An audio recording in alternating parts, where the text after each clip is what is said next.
Assalamualaikum warahmatullahi wabarakatuh. Perkenalkan, nama saya Niwayan Kristina Yanti, Stambuk A40119136 dari kelas C. Saya perwakilan dari kelompok akan menjelaskan RPP yang telah kami buat mengenai pembelajaran daring. Seperti yang telah kita ketahui, bahwa seluruh dunia telah melakukan pembelajaran melalui daring. Sudah 9 bulan lebih di Indonesia melakukan pembelajaran daring. Jadi, untuk itu, kami dari kelompok membuat RPP mengenai pembelajaran daring. Jadi, RPP atau rancangan pembelajaran yang kita buat itu satuan pendidikan SD, kelasnya kelas 5 SD di semester 1. Kemudian untuk temanya, kita mengambil tema organ gerak hewan dan manusia. Dan alokasi waktunya itu 5 dikali 30 menit atau 1 hari. Dan muatannya itu IPA terpadu. Baiklah, di sini saya akan menjelaskan RPP yang telah kami rancang.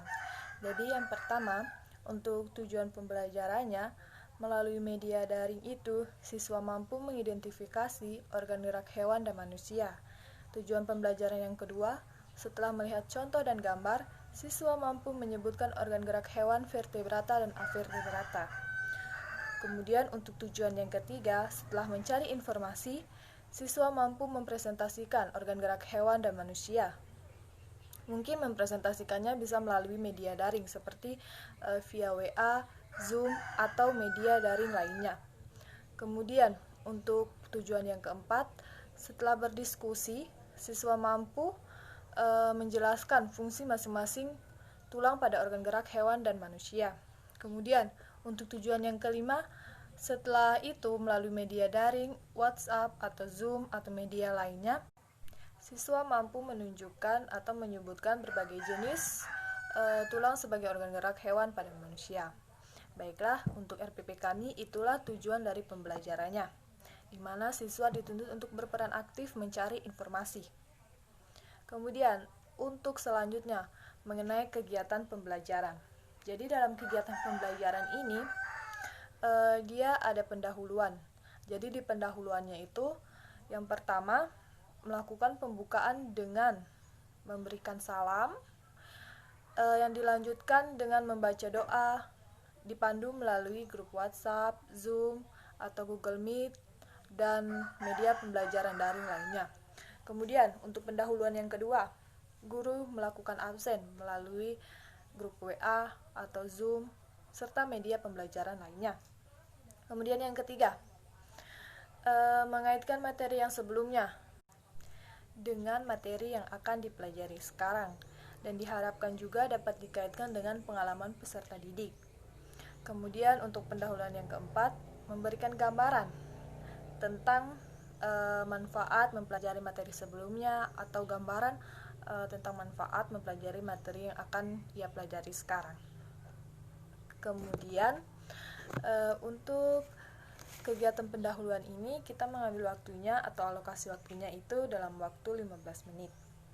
Jadi dalam waktu 15 menit ini mulai dari pembukaan salam, melakukan absen, atau guru mengaitkan materi sebelumnya dengan materi yang akan dipelajari sekarang dan memberikan gambaran tentang manfaat materinya, itu kami memberikan alokasi waktu dalam waktu 15 menit.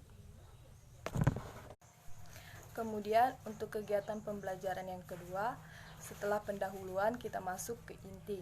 Jadi di inti kita juga membagi menjadi 3. Yang pertama itu ada kegiatan mengamati. Jadi dalam kegiatan mengamati ini, siswa dibagi menjadi beberapa kelompok. Satu kelompok itu bisa terdiri dari 5 orang siswa.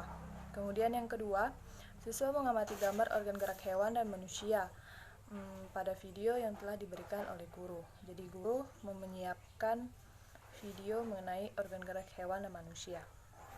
Kemudian pada kegiatan inti ini ada kegiatan berekreasi. Jadi pada kegiatan ini siswa diminta untuk mengamati gambar organ gerak hewan dan manusia. Kemudian guru mempraktikkan cara membedakan organ gerak hewan dan manusia. Kemudian siswa diminta untuk menyimak penjelasan dari guru mengenai organ gerak hewan dan manusia. Kemudian siswa diberikan video kembali mengenai organ gerak hewan dan manusia.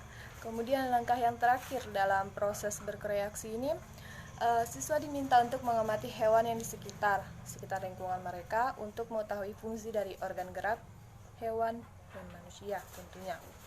Kemudian langkah yang terakhir dalam kegiatan inti itu ada berdiskusi. Jadi dalam kegiatan berdiskusi ini, guru itu memberikan kesempatan kepada peserta didik untuk memberikan pendapat atau bertanya mengenai materi yang mereka pelajari. Kemudian yang kedua, guru menanyakan contoh-contoh organ gerak vertebrata dan avertebrata.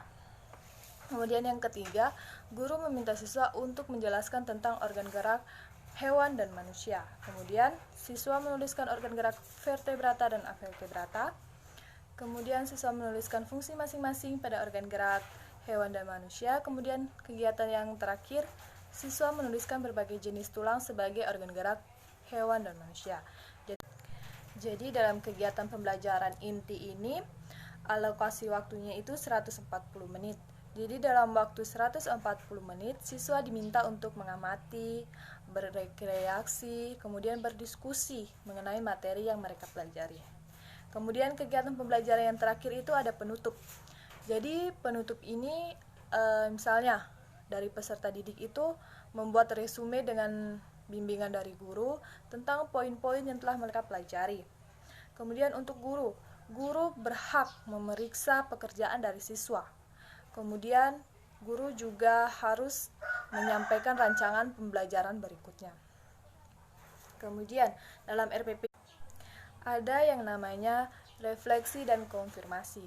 Jadi refleksi kecapaian siswa atau formatifnya itu asesmen atau penilaian, dan refleksi dari guru untuk mengetahui tercapaian proses pembelajaran dan perbaikan. Kemudian kita masuk pada penilaian. Jadi dalam RPP ini bagian terakhir adalah penilaian. Dalam penilaian itu ada 3, penilaian sikap, pengetahuan, dan keterampilan. Jadi dalam penilaian sikap, kita mengambil observasi melalui foto kegiatan. Misalnya kita suruh mereka mengamati hewan-hewan di sekitar. Jadi dalam hal itu kita dapat mengetahui atau dapat memberikan nilai sikap. Kemudian penilaian pengetahuan, kita ambil dari pernyataan atau pertanyaan tertulis. Jadi mereka melakukan tanya jawab kepada sesama temannya atau kepada guru. Kemudian untuk penilaian keterampilan itu misalnya kita menyuruh mereka membuat resume. Jadi nilai keterampilannya itu bisa kita ambil dari seberapa rapi mereka membuat resume itu. Jadi nilai keterampilannya itu diambil dari menulis dengan tulisan yang rapi. Sekian penjelasan dari saya mengenai RPP yang kelompok kami buat. Jadi dalam RPP pembelajaran daring ini, selain guru, siswa juga diharapkan aktif dalam kegiatan pembelajaran. Sekian dari saya, bila ada salah-salah kata saya mohon maaf, dan saya akhiri dengan wabillahi taufiq wa hidayah. Wassalamualaikum warahmatullahi wabarakatuh. Sekian dan terima kasih.